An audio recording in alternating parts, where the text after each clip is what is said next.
Welcome to the Voluntary Option with your host, Peter Yaple.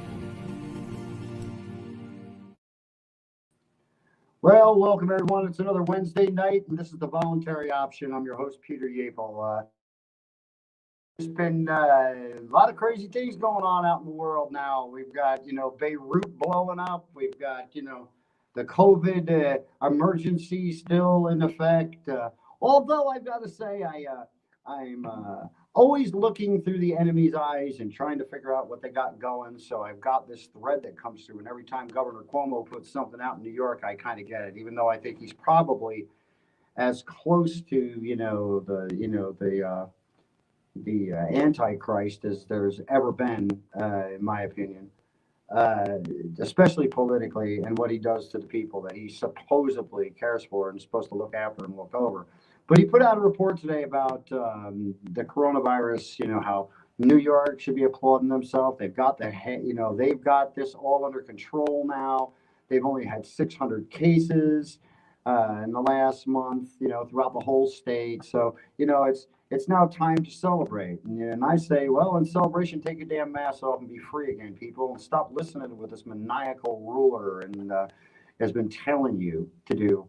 And use a little bit of what we fought so hard for, and that's the ability to have a little bit of freedom and make our own choices, whether it's in agreement with someone else or not. We're not supposed to impose our thoughts upon people, folks. We're not. We're not supposed to impose our thoughts and feelings. We can tell them how we do things, and if it's something they dig, they can just start doing it themselves. So that's what the hope is, too. The hope is that we do this, and we do this enough that communities will form, and they'll form localized governments that can govern over what they do locally, so that you aren't blanketed by this oligarchy and crazy rules and things that only benefit and stretch the pockets of those that sit above us. And again, here's a little bit of more knowledge for y'all. If you all think the people that we see on the news every day that you fill out a piece of paper for or punch a hole in are running the country completely, you're wrong. For 50 years, there's been an underbelly of people that are hired hands. They don't even have to be elected. We don't have, because believe me, the names like Fauci, who's going to elect this fool? You know what I mean? Like, you think of all the underlying people within government that you don't even know exist. And that's why we need to end the Fed. And we really, truly have to sit back and cut this fat right off the top, man. There are so many jobs out there and so much money that we put out of our pocket on a weekly, daily basis every time we make a transaction of any kind whatsoever. And these guys are just getting richer and richer and richer, but never again with your best interest in mind. That's why I always argue the whole Black Lives, All Lives Matter thing. Well, in the government's eyes, nobody's life matters. So we don't have to, we at that point in time can understand that even those that we entrust everything to, and even even of those like us that don't entrust ourselves to the government or are letting the government impose upon them in as little way as they possibly can. We still have these things that hover over us, because at any second they could scoop us up, throw us in jail for any amount of reasons. But that's what we're going to strive to do, folks. We're going to strive to get good people in positions that are making the decisions that we ask them to make for us. That's pretty much what the job is, or supposed to be, but it gets twisted a lot of times. But we do have some good candidates out there. And tonight, I'm going to bring on a colleague, a friend, and someone running for the Senate in South Dakota, and that's Mr. C.J. Abernathy. Jim, you can bring C.J. on in so he can join me tonight. Hello, Mr. Evil. How you doing, Peter? I'm doing well, man. Doing well. Thanks for joining me, man. Listen, I get to watch you work like every day. From there but from here. When you produce Adam versus the Man. And I really, I love how engaging you are on that show. So I just had to have you on mine, man. Plus to give you a chance to, beef yourself up, sell yourself out, let people know what your message is. Let's change some minds and get some libertarians in office. Well, Peter, thank you for having me on your broadcast here. Jim, as you know, his comment, Jim Freedom, and he's your producer. And so, he's kind of in my shoes here as I am with Adam there. And, you know, I really enjoy what we're bringing with Adam versus the Man. And I enjoy not just as a listener of Adam, but as somebody that gets to use my skills, talents, and available means of production to bring forth a quality, channel for information with a, libertarian digested news day versus the duopoly, mainstream corporate BS. So we're kind of like, we're not the the mainstream media by any stretch of the imagination. We certainly do have a loyal stream of people that are supporting and following the show, and I've had the opportunity to meet with a lot of them in different various capacities. I can't say enough about where I really truly do enjoy that aspect of the work. I am coming to you live from what happens if we don't end the Federal Reserve's near future. As you can see behind me, it's a post-apocalyptic world, and the government did this. So, we can stop this future from happening. Certainly, I decided that I'm going to run for state senate here this year as a candidate, as other libertarians have decided to run for state senate here in the Libertarian Party of South Dakota. You can see my page here, Abernathy for District 23 Senate on Facebook. And yeah, I'm pretty infamous out here in South Dakota, or as I call it, Meth Dakota. It's the state just south of North Dakota until the Queen of Meth, Governor Kristi Noem, declared by proclamation that we are all on meth here in Meth Dakota. And I've been exposing a lot of her underhanded, crooked money laundering, racketeering, and doing it daily every morning. And then I go for my morning coffee and a conversation to Adam versus the Man and do that. And then you offered me to come on here, and I watched you and Adam on here. I actually kind of live reported from down in Orlando kind of one time on your podcast. That was fun. Yep. During the LNC. Yeah, during the convention. Yeah, which was a great time, and I wish that more people could have been there, and we could have turned it into a bigger party, obviously. COVID be damned, maybe Reno will be a better time next time. But, Peter, I absolutely love the fact that when you're running for government office as a libertarian, you can tell the truth about what the other two parties are doing, and there's something fulfilling in that. And getting to watch Adam know that we're being lied to, but to try to dissect the lie and include the audience and challenge to be critical thinking, it challenges him, he challenges us, and the audience keeps us in check. So I think we got a really successful type of conversation and model going. Mm-hmm. Well, it's very libertarian in general because everybody's got their own opinion, and they always we do clash at times. And the thing that people don't get is that, like, I remember the California convention, and for when Adam is still in the running for president, and everybody on that stage, like, it was so different than watching an R&D debate. You know what I mean? Like, they're calling each other names at their stuff. They hate each other. They, you got the worst policy in the world. But 2 weeks later, when they lose, they're like, yes, let's get behind his policy. But it wasn't like, it's not like that in our party. They were all very accommodating, supportive of each other. Everybody truly had the same views. Some had a different focus on different things. Some had more extreme measures that they were taking. And so we'll just look at freedom in general. I'm going to be president for like a second. And then I'm abolishing the position and becoming custodian of the United States, where you have 52 nations and 500 and however many sovereign nations as well. Yeah, 536 if I'm not mistaken. I'm sure Adam will correct us either way. A great premise, and but that you go from that to the less extreme versions of ending the Fed, where some things will still be acceptable, and I don't like that. If I take a bite of something, I don't want, I want to eat that thing. You know what I mean? Like, I don't want to just like take a nibble and go, oh yeah, well, okay, you gave me a little tease. I've been having the government do that to me for 56 years. So, I think it comes down to individual sovereignty and your right to own yourself, self-ownership, right. for sure. And the government can't do anything to you without the consent of you. You're the minority in all situations when your rights are at stake with government.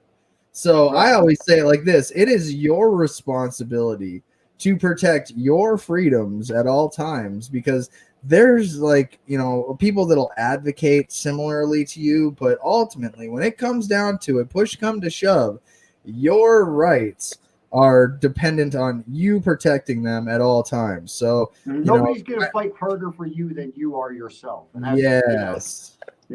I mean, or it should be that way. Unfortunately, we live in a society where people don't even want to say, oh, I'm sorry, you're completely wrong at what you're doing. You cannot mandate me to do things. Let's make this a law or what? But then they have the threat of being thrown in jail and this, that, and the other thing.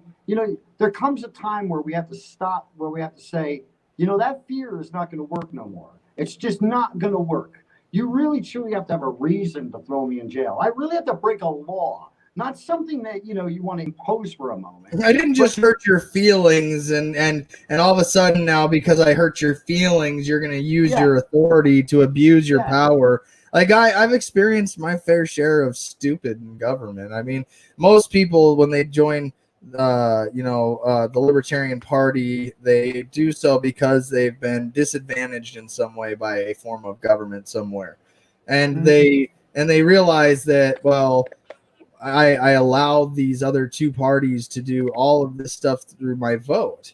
Well, what if I take away my vote? And now when, your person becomes president, but I didn't consent to that shit. I didn't consent to your debt. I didn't consent to your laws. I didn't consent to your governing. I didn't consent. Right. I mean, so where's the argument? I mean, I find this so hard to believe that there are judges all across America that are like, well, we know you didn't consent to it, but we're still going to treat you like you did. Right. It's crazy, man. It's but see, if we don't make the change, I mean, Helen and I talk about this on a constant, and she a lot of the times says, I still just think it's too late. Things are just so deep seated and so screwed up. I think it's too late. I said, no, it's not. It's not. When we give up is when it's too late. And we have a lot of great people running, and I listen, and I encourage people that are listening. I mean, it's great. CJ's running for Senate, and that's a beautiful thing. If we could get somebody in that big White House, it's a beautiful thing, and sit amongst that whole crew and make some decisions. It's a great thing. But what I'll tell you is there are positions you can run for locally you don't even know. Be on the school board. Make a damn change there. Get yourself rooted within the system somewhere. Every local government, 60-70% of them have people that don't even have anybody running against them. Bring your ideas. Actually, Peter, funny story, Peter. I had zero intentions of running for state senate this year. I did run for governor back in 2018. I was unsuccessful in making the general election ballot, but I was a little discouraged. But there's a bunch of drama into that whole scenario. But I ended up going to the next convention that I missed the next convention. After that, they got a new chair. They got a whole bunch of in-house cleaning, basically, from a bunch of people that shouldn't have been in the party to begin with. Most likely were saboteurs. It's a crazy story. But I go to the next convention, and all of a sudden, everybody's running for state senate. And the guy that I'm running against, there is no Democrat running. So it was just, they go to their primary, and they're just appointed to this elected position, essentially. Yeah. And I was like, holy you're just walking into office. It's just expected. No challenge, no nothing, no debate, no accountability to the people. No, it's just, you figure out who's these two names on it, and And if one says an L and you don't care to know who that is, well, we'll just vote R because he supports Trump all the way down ticket. Like, you know, a lot of I live in a very red district. Probably, you know, only 3,000 people in my district voted in the Republican primary out of a population of 24,000 people. You're telling me that 3,000 people are being controlled here in District 23 by a very small voting minority? Well, listen. Why would people allow that to happen? You know, I mean, it's not hard to vote, folks. Racketeering, extortion, criminal. The whole COVID thing shouldn't keep you at home from stopping the same people that are caused this mass hysteria from staying right where they are. So, I mean, let's talk about that for a second. 3,000 out of 24,000. I mean, that's just sickening. Yeah. I mean, it's truly sickening. Right. And again, without challenge, without anybody running against them, no dissenting vote. I mean, again, right. Democrats could have put a candidate up, but let's face it, they're not going to.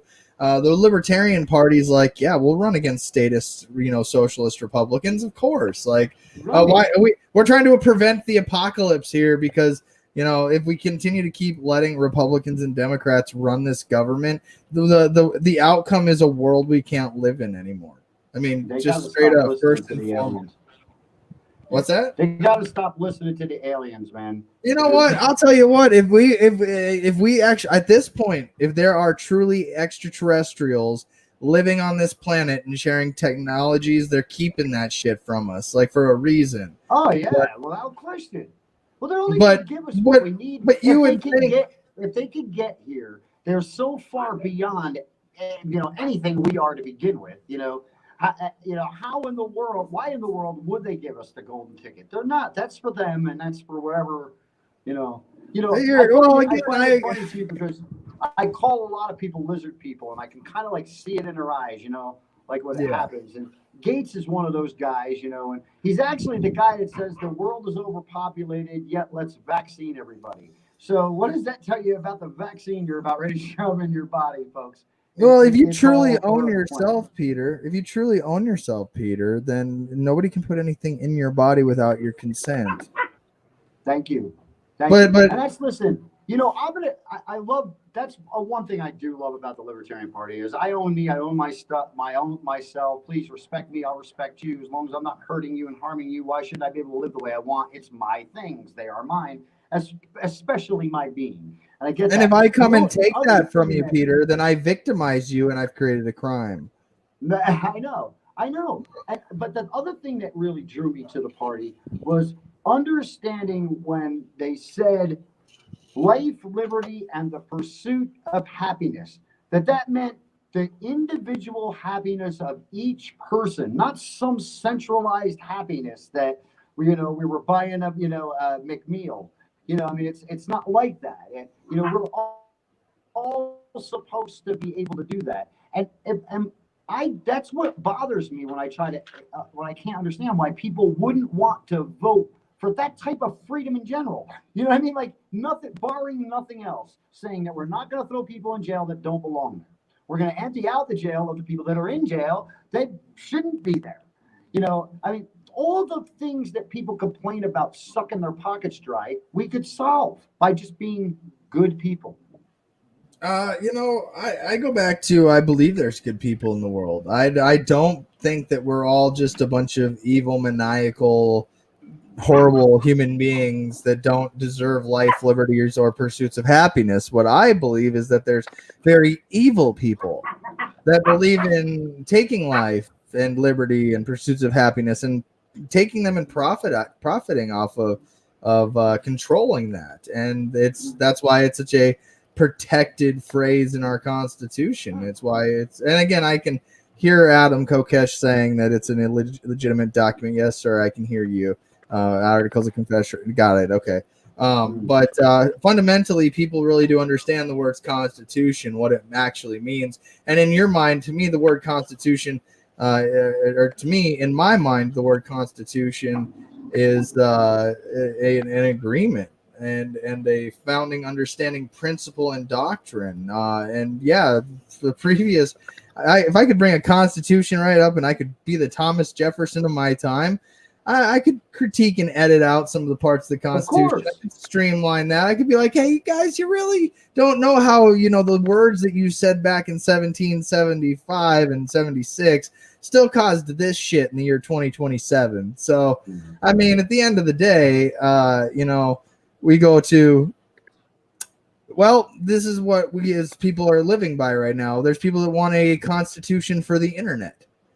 I mean, that's good. That's why my brand is Internet Warlords, Jim. If you don't mind, Internet Warlords is the war for the internet. I started this Internet Warlords. It's the war for the internet because it is where a war will be fought. Yeah, you can see my beautiful, not shaved face here, Jim.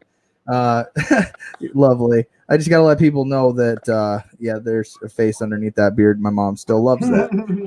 So you can reach me there at Internet Warlords. That website will make this phone ding and I can read your brain thought too. So I started that because I wanted to be able to podcast no holds barred. I wanted to be able to say what I want to say, when I want to say it, how I want to say it, to whom I want to say it, and have no censors. I actually it started because a troll called me. You're like some kind of warlord on the internet, and I was like, yeah, that sounds really awesome. Like, yeah, you know what? Like, I'm gonna own this. I'm gonna put it on a T-shirt. I'm going to brand it. I actually own the registered trademark for Internet Warlords here, and I've got my own brand, for that, and I've kind of shut that down to run for public office. I've been doing a coffee show, Coffee and a Conversation, mostly every morning. Some mornings I'll let it go. That's just, you don't need my opinion, or I'll just hold my tongue, or I'm still doing research on something, or like this morning I just slept in. I was up till 2 a.m. doing AdamVersusTheMan.com. So I always keep doing the next thing, and this, I love this site now. You can actually see I fixed the problem. We can now live stream straight from, isn't that beautiful? Isn't that just beautiful? And then you can keep going down, Jim. And then look, when we go live at AdamVersusTheMan.com, that's right there. It'll go there. And even if you go there right now, you can still watch either the last video, or he's been searched too many times and we're over our quota, and that's a whole nother subject for a whole nother day. But Peter, I think that what's come out of this COVID thing is people have to expand into the world of podcasting, and then you're seeing a lot of new podcasts. You're seeing a lot of people that are creating brands and having shows and talking about issues. And to me, I was doing this pre-COVID, and it's kind of a beautiful process to watch people step up and do episode 1, episode to episode 10, and evolve to episode 100. Hopefully, I think Jim and Adam and I are on episode 67 together, maybe 68 together. So I don't know. Like, Jim, you might know, but I hope to have 100 episodes. I hope to have that credentials, that platform, because not only do I get to go on as candidates and listen to other candidates and hear Adam's thoughts and formulate my own challenge narrative, because I listen to the mainstream on some issues, but I also come back and I listen to Adam, and I listen to other libertarians that I've throughout the years I follow. Larry Sharp, the guy whose shirt you're wearing right now, got to meet him in Orlando. I love Larry. One of my best, I got to go on. Friends in New York. Yeah, Adam introduced me to Larry. I got to go on with him. He introduced me to you. I'm going on with you. I'm very available. When you're a lonely senatorial candidate out here in the great state of North Dakota, you don't actually get that many people. Oh, lovely. Look, there was like number 12. Like, look how cheesy this is. I mean, I was just sitting there like reading just dumb shit. I remember this way back in the day. All of March 2018, 2020. What was this? This was March? Wow. Oh yeah, I grayscaled it out. I put up my green screen. This is prior to me having these lights. I love it because you can see the evolution. You can see people's evolution in their podcasting, where they want to go with it. I think I was doing just showing some news clips. I don't know, but that's what I'm saying. You get better as you go. The more you put into it, the more you'll build into conversation with other people. I have a great group of people that keep joining me live every morning, and some of them come on and add comments while I'm digesting the news for myself and presenting it in a way that I want to be heard. And I think that truly comes down to the First Amendment. You know, it comes down to your right. That's right. That's what it was about for me and my wife. Me and my wife did the same thing. You know, at Can We Talk 420, we took that, you know, from just sitting in our living room on our laptop talking with no video, just people hearing and people calling in, to, you know, TV sets and TV studios, and having our stuff broadcast, you know, over 1 million in the city, you know, New York City. So, you know, we watched that progression within ourselves too. And, you know, the funny thing about it is now, it's almost like regression in some aspects to my platform, especially because now we live off grid. You know, everything's rustic and away from all that. Now it's a new challenge. I mean, I'm coming to you from on grid, Peter, and you know, the I got to tell you, it's post-apocalyptic. It's got all the techs and features you could ever want. And it's got, you know, like, you know, the luxuries of living in your modern community with the electricity and all that. I watched your house get brought in, and I thought to myself, oh man, that does kind of sound like fun. You're building it all from like just the shell to the everything that you put in. There's a whole pride level to that. And so, you know, I mean, but that's what it should be in anything. You should take pride in your own, in what you own. You should take pride in the you know, brand you're trying to build, the network of people you're trying to associate with and have conversations with. I mean, I've got plenty of people that, you know, I respect their opinion, even if we politically disagree on certain topics. I live by a little rule called I show everyone kindness, courtesy, dignity, and respect where shown. And I'm of the mindset that if you're showing other people respect, you're capable of empathy and respect and compassion. You know, I honestly, being the internet warlord, I have a nickname called the Unspoken Undertaker. I mean, honestly, honestly, it's kind of weird because I'd say to my younger self, I'd go, you know, do I really want to run for government? And the answer is no. But then I heard Adam Kokesh and I heard other people who were speaking like abolishing the federal government, and I started going, oh, I could run for government to abolish the government. Oh, this is incredible. So and you know, and then it comes down to that option of, well, you really have to volunteer to do it.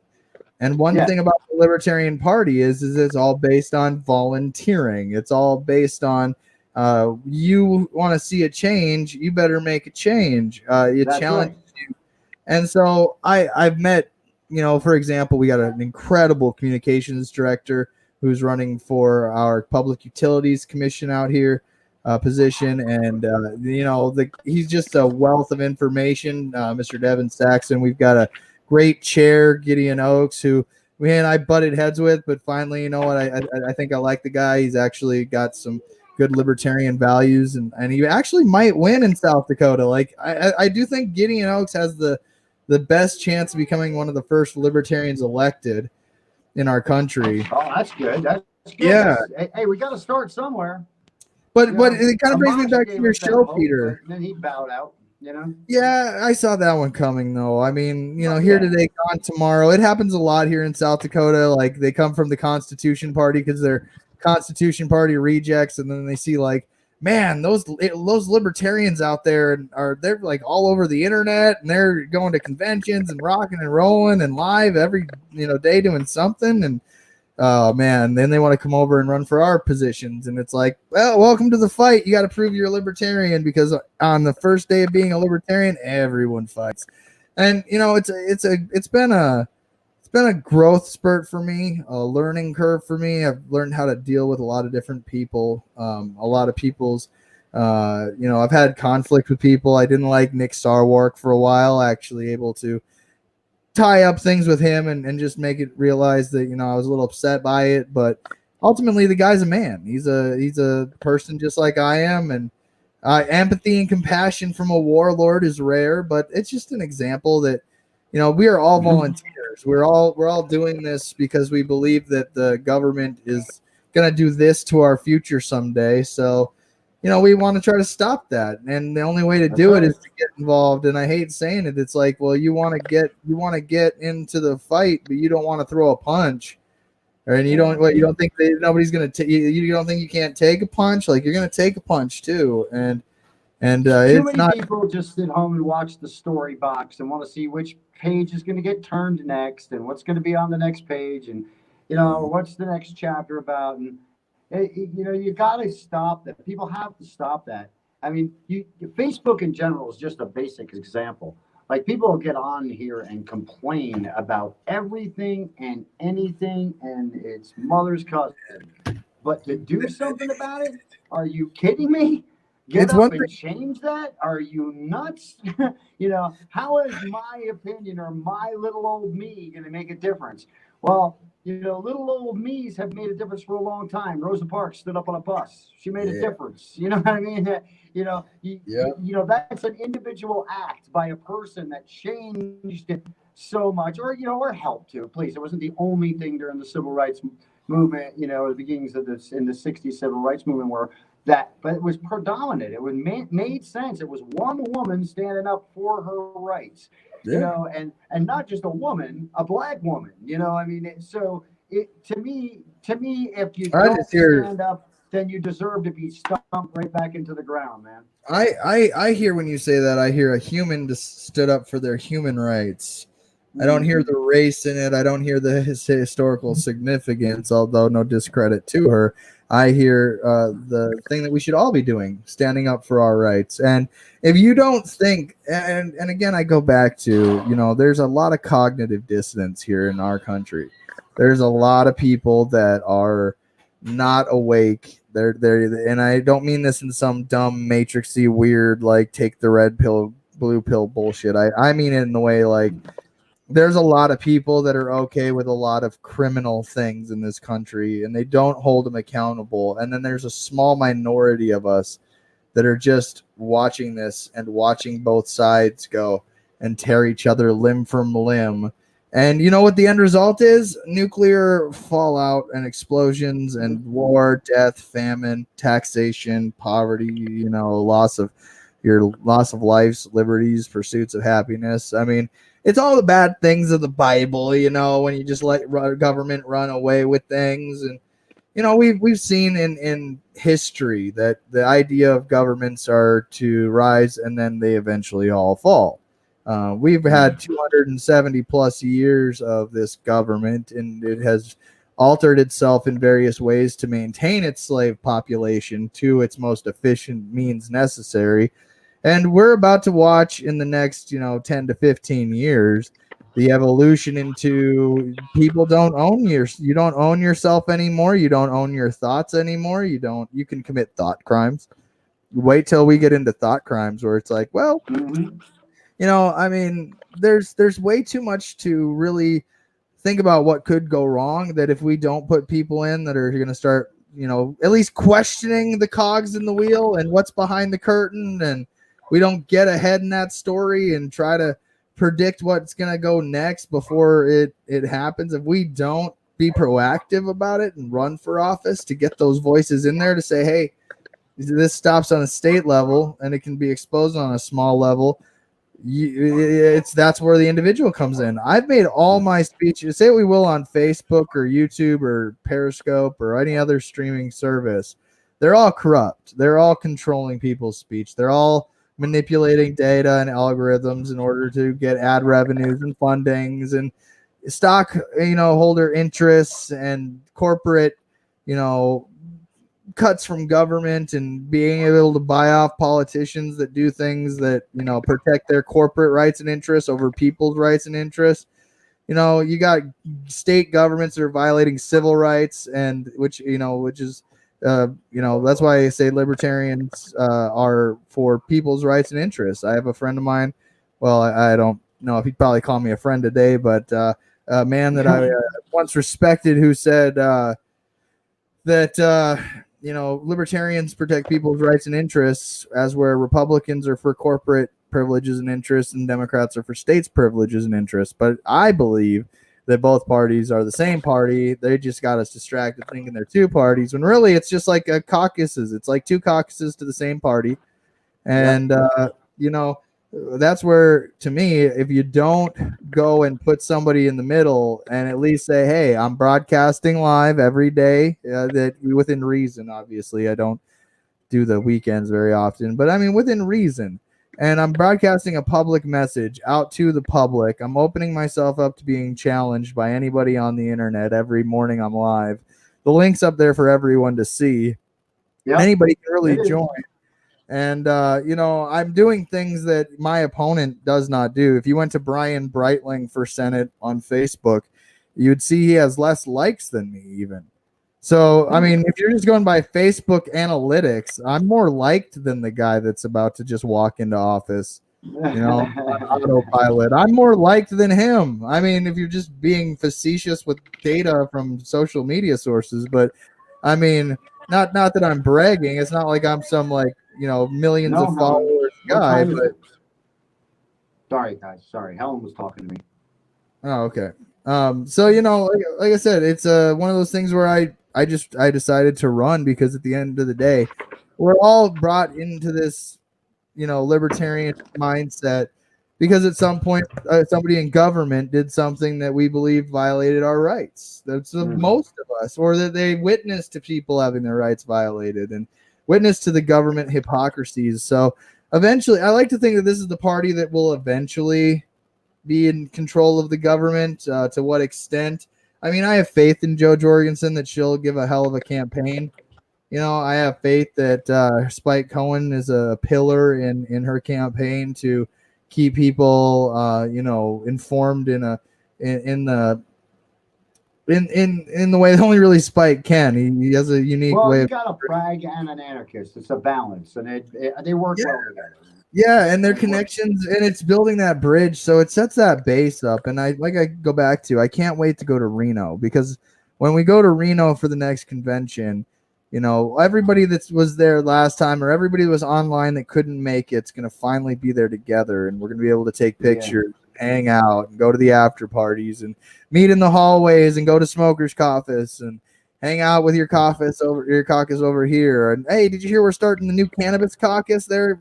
Peter, there's a cannabis caucus, and I don't know to what extent I want to actually really truly get involved on like the leadership level at the current moment of it, but I would certainly support it 100%. And the person that wants to be a founding member of it, really great woman out of Colorado. So I mean, the opportunities to really network and meet incredible people are here in the Libertarian Party, and the voluntary option, and pun intended from the show here, the voluntary option and self-ownership, that you volunteer your consent to things, that you profit from your labors, that you own yourself.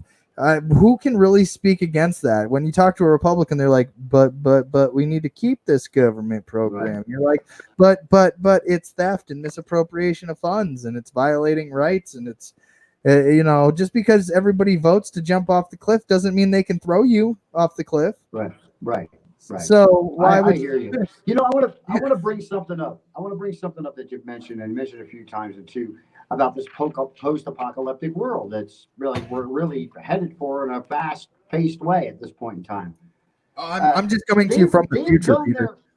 They've already done their tests, by putting federal, officers in the street, fully masked, shooting upon its own citizens, whether it's with rubber bullets, tear gas, or whatever else.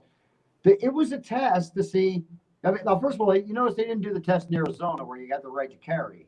You can carry a gun on your hip no matter what in this state. So they're not doing it here because they didn't want to see what the reaction would be at that point in time. Because there's a lot of people that wouldn't put up with it. They wouldn't put up with it in Texas either, I don't think.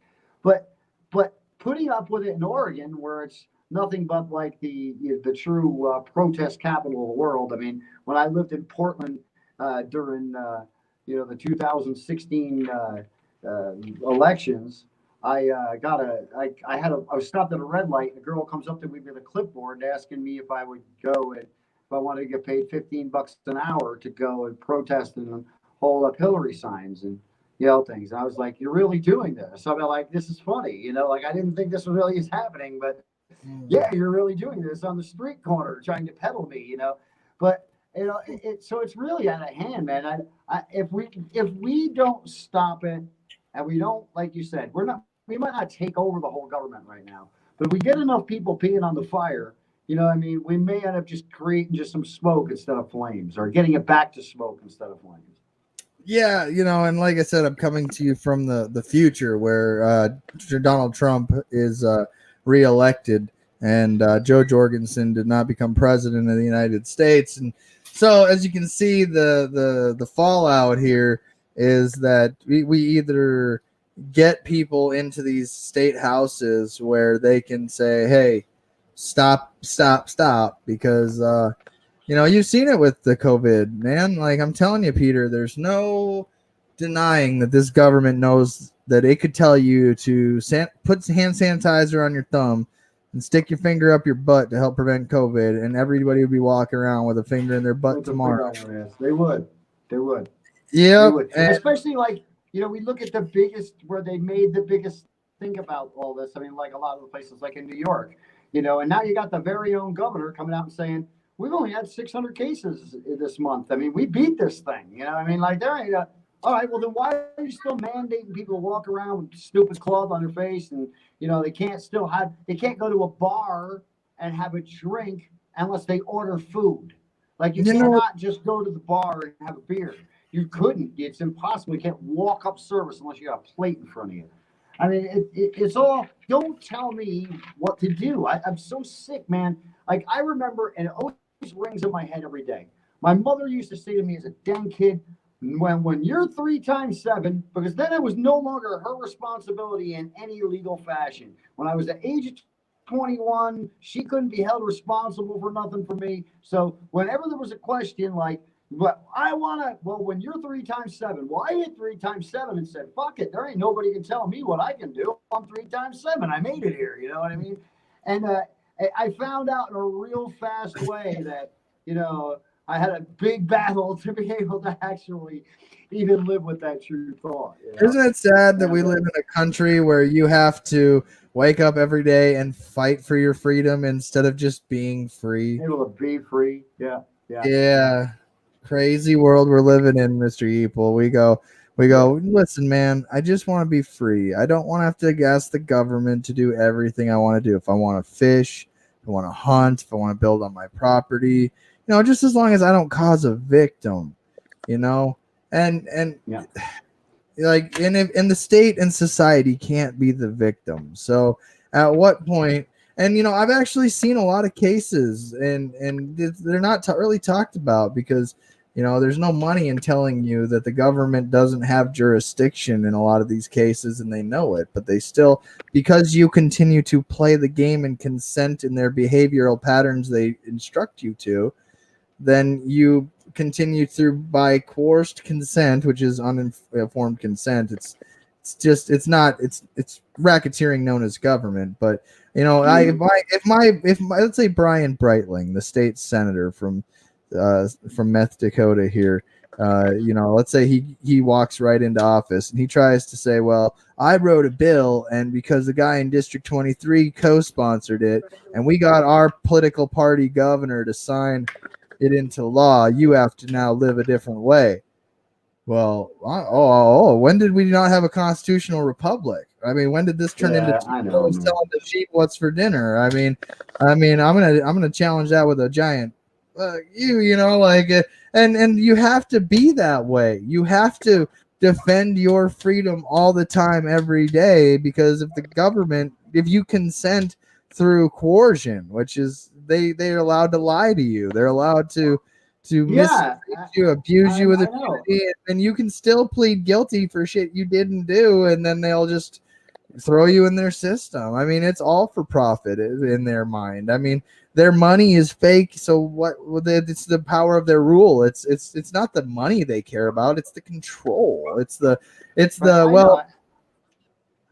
sick. That means that, right? If I say so, that's the way it goes. I mean, it's just, and like when the whole time you're talking about this, there's like a few things that directly come to my mind. One of them when we were just speaking about is cannabis. How they could sit back and say cannabis is an essential. It's an essential. So cannabis was an essential during the whole this thing, but yet it's Schedule 1 and has no medicinal purpose. So what is it essential for? Well, it's essential because it shouldn't have a Schedule 1 on it. But the very same government that says it's not worth any, we don't, it's going to harm people and kill people, it's as bad as heroin, is saying, but it's an essential oil. I mean, come on, man.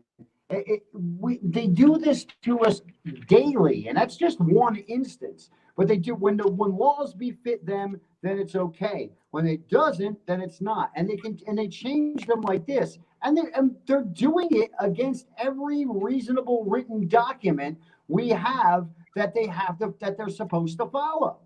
I mean, to me, it's just when I can't wait for the day that the sun comes up and it's finally bright enough where all of these people just finally open their damn eyes and say, you know what, you're right. Only 20% of us like the R's, 20% of us like the D's. The 60% of us hate them both. Why don't we elect the person that can do it for us? Right. It's the libertarian dream. It's the black swan moment. It's the aha, we finally did it. It's the nut that the squirrel's constantly trying to chase. It's that moment where we actually have the fruition of the libertarian dream of having a government by the people. When I ran for governor in 2018, I ran on the premise of I'm not going to tell you what to do. You're an adult. You're not causing any victims, no crimes. You're not. You wake up and go, hey. I wonder what Governor Abernathy would think if I wanted to smoke a little medicine this morning. I wonder what Governor Abernathy would do if I wanted to grow 100 acres of industrial hemp, or 1,000 acres, or my whole property. When you bring it down to a farmer and you go, well, would you ask me for permission if you want to just do it? But they got to ask the governor. Well, guess what? You don't got to ask me, so why? When you put this arbitrary mommy and daddy into our lives called government, and I would call mommy the bureaucracy and daddy the freaking justice system. I have a feeling I'm the only one that voluntary option. So I think Peter, there he is. All right. So yeah, I don't know how much of that you caught. I just kind of. I got kicked off my own show. I must have said the fuck word too many times. Fuck. Maybe it was me, man. I can't check your box. That's Jim. That's Jim today. Up and there you go. See, Peter, you were having this issue on the panel today. You were having this issue on the panel today, and I know that because I was the one producing the panel today. But man, my apocalypse. Yeah.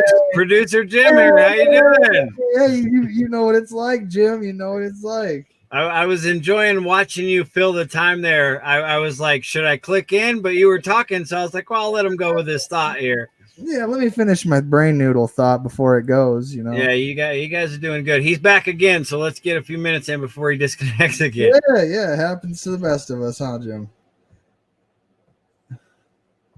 All right, I guess it's just okay. Never mind. I guess he was on there for literally, and when I clicked on him, he disappeared. So I feel like we need to do everybody welcome to Jim versus the man. Oh yeah. Well, I don't have my stuff set up on this account yet. That would be hilarious. That would be awesome. Shits and giggles. Yeah. So just for a minute, if you don't mind, CJ, I'll do my producer duties and go ahead and let people know where they can volunteer and where they can help Peter out for the show, because we're in the last 10 minutes anyway. So I'm sure he'll be back on by the time I'm done to give you a proper sign off and everything. Yeah, I'm sure. No worries. You got it. So obviously, everybody, we'll start with the Canna We Talk 420. That's Canna We Talk 42 small o, not a zero, .com, and you can go to their website. They got a lot of great resources here. a lot of products that you can purchase from them, spiritual guidance. My favorite part about their page is you go to this More tab and you go to SOS right here by 420.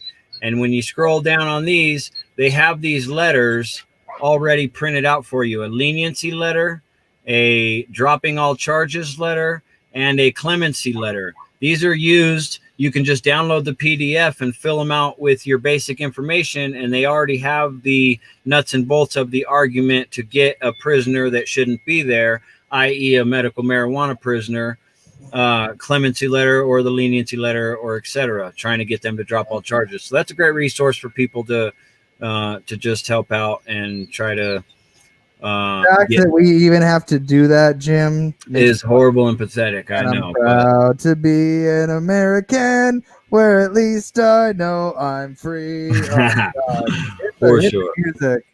Yeah, no doubt. Next, we're going to bring you to their Patreon page. They just created this, Can We Talk 420 and / the voluntary option. That's on patreon.com/CWT42TVO. That's how you can reach their Patreon to sign up for the nickel bag, the dime bag, the heavy quarter, the halfway there, the third eye, or the lid. All the varying packages come with different stuff you can receive. You'll get your honorable mention for the first for the first couple. And when you get to the $30 a month, you start receiving 1 bar of CBD infused soap made by Mary's Natural Creations. You get it monthly. You get it every single time. You don't have to do anything. Once you're signed up, you're in the system, and every month it'll just pop up in your mail. And the higher packages have more stuff that you receive. So check it out. It's great options for receiving stuff that you can use for your own health and for helping out Helen and Peter Yapo with their stuff going on. One more thing we want to move to is the swag. Can We Talk 420 swag on Teespring. They got they got coffee mugs, they got tank tops, they got shirts, leggings. My favorite are the masks, because that's what everybody's going crazy on right now. So they got a whole section of masks here. You can just get the voluntary option logo. You can get the Can We Talk logo, or you can be a little bit facetious and get these. This mask is useless. Calm down, Karen. It's allergies. I'm too old for this shit, but not this shit. Can We Talk 420. If you're reading this, then you're too close. They just got some fun masks, so you can, if you're in a position where you're forced to conform with the mask policy, you can at least have a little bit of fun with it, So check their page out, help them out, and help yourself out with some cool swag. And yeah, that's all I got for you. Great resources. And Peter's back. Perfect timing. Here we go. Perfect timing, Jim. Always a pleasure, Jim. Yeah, I appreciate that, Jim. My phone's overheating. Again, the challenges of being off grid. But I appreciate Jim. Appreciate you putting that stuff up. I was going to hold it for the end of the show. Before my phone heats up again, CJ, hey, listen, why don't you just give it one more run? Let everybody know what you need from them to make your dreams come true, man, so we can have a better place to live. All right. If you want to protect your future from what is behind me right now, you can go to internetwarlords.com. You can help donate there if you're feeling like it's within your financial means to throw a guy a buck. You can also find me at CJ Abernathy for Senate, District 23 Senate, out here in the great state of Meth, Dakota. If you go to that page, you want to email me about my campaign. If you're living in Meth, Dakota here and you are tired of being under the rule of the Queen of Meth, Governor Kristi Noem, then please reach out and I will get you connected into the Libertarian Party, because there ain't no party like the Libertarian Party. Mr. Yeeple, it's been a pleasure to join you on your broadcast tonight. Like I said, I know this is the beginning project phase for you, so I can only imagine where this goes in the future. And so I just hope that wherever it goes, it doesn't lead to what's behind me. So I'd love to be a guest again sometime in the future, and of course, you'd have me on. And I appreciate Jim for his production here tonight. I thank you for just, I was unexpected to come on your broadcast, but like I said, you're a great guy. I've been following some of your work, watching some of your broadcasts, and I felt, well, shoot, Adam thinks you're a good guy. Jim thinks you're a good guy. I think you're a good guy. Yeah, of course I'll come on and support the voluntary option. So thank you for having me on, sir. I really, truly do. I support you and everything you do, too. I share you around every morning one of these days when I'm not in a rush, I'll grab a cup of coffee. I'll sit down with you and we'll have a discussion. You're always welcome. You're always welcome. You know, just come in and let me know how it's going out there in Gardenia. Let me know how the talk's going. I like the Can we talk 420? Because you know, out here in South Dakota, it's a felony. Well, that's why. Listen, it's Can We Talk 420. It's like H2O. Wow. We Okay. didn't want to be 420. repetitive and redundant. So that people can understand in the one. The 420 just shows the holistic and side of the way we try to teach okay, it makes sense. So Can We Talk 420? I appreciate the I appreciate the fact that you guys are out there just building it from the ground up, and we're all going to get to watch it. I think if you stay focused with it, I think as with anything, you grind at it. My brother will tell you I started with a pair of scissors poked into a baby box with a really bad cell phone. And now I'm sitting here behind like the command center of the apocalypse here and trying to save District 23 from a tyrannical queen and try to produce a relatively awesome broadcast from a third world country in Arizona. So, you know, it's been a beautiful journey though. And tell your wife I say hello, and I can't wait to produce you guys on the panel with you and your wife on there with the hopefully better connection and you know, and have a great talk there too. It was literally horrible this morning. Terrible this morning. Yeah, Gardenian internet is not the best. I'll put it to you that way. So that's what we want though. Yeah, well, we'll get there, Peter. So again, always a pleasure to share the airwaves with somebody who believes in volunteerism, that believes in self-ownership, and again, you know, we're building a network of people. We're building a coalition of people that are wanting to speak out against what they see. We must have lost Mr. Yeeple again. I feel like I should have some closeout line for the show. I don't know how this normally works. All right. So again, Can We Talk 420? You can find them over on Patreon. You can find them on YouTube. And again, as well, I'm on the voluntary option.